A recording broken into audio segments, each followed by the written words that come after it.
হাই মই গুৱাহাটী ল'ৰা ৰুমত আছোঁ। ল'ৰা ৰুম মোৰ সেইফালে ৰুম এটা আছে, এতিয়ালৈকে বিচনা চিচনা অনা নাই।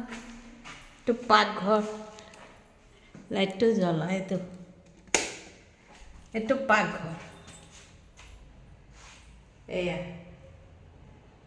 এই চিমনি মালিকেই লগাই দিছে আৰু বেচিন চেচিন আছে। কেনেকুৱা লাগিছে পাকঘৰটো?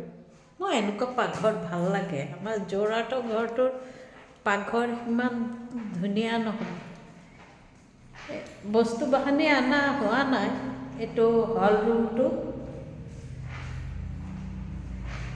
মই পূজা কৰিছোঁ আজি। এইটো পূজা ঘৰ। সেইফালে এটা বেচিন আছে, এইটো পূজা কৰিছোঁ আজি। সেয়া বিপদনাশিনী পূজা কৰিছোঁ। আৰু এই খিৰিকীবোৰ ইমান ডাঙৰ, বৰষুণ হোৱাত নেকি ঠাণ্ডা ঠাণ্ডা লাগে। আৰু এইটো মেইন ডোৰ, বাহিৰটো এদিন দেখুৱাম।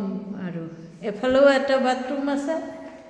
এইটো মোৰ বাথৰুম, আৰু এইফালে মোৰ ৰুমটোতো একো কৰা হোৱা নাই। লাহে ধীৰে কৰিম আৰু বিচনা চিচনা আনিম আৰু লাহে ধীৰে। আৰু মোৰ ৰুমটোত ঠিক আছে। আজিলৈ ইমানেই। তোমালোকে কেনেকুৱা আছা? ভাল আছানে নাই? মই যামগৈ এই দুদিনৰ ভিতৰত যোৰহাট যামগৈ।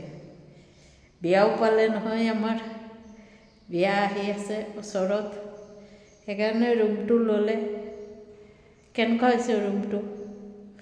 বোৱাৰী পচন্দ হ'বনে নাই? ঠিক আছে। নগাঁৱতো বিয়া খাই আহিলোঁ, বহুত ধুমধামকৈ বিয়া হ'ল। বৰ ভাল লাগিলে গৈ, চবকে লগ পালোঁ, ইমান ফূৰ্তি কৰিলোঁ, ইমান ফূৰ্তি হ'ল। থাকিব নাপালোঁ, ছোৱালীও গ'ল। ছোৱালী আহিব লাগে, যোৱাৰ এইফালে গাটো বেছি ভাল নহয়, গুচি আহিলে। ঠিক আছে, ৰাখিছোঁ।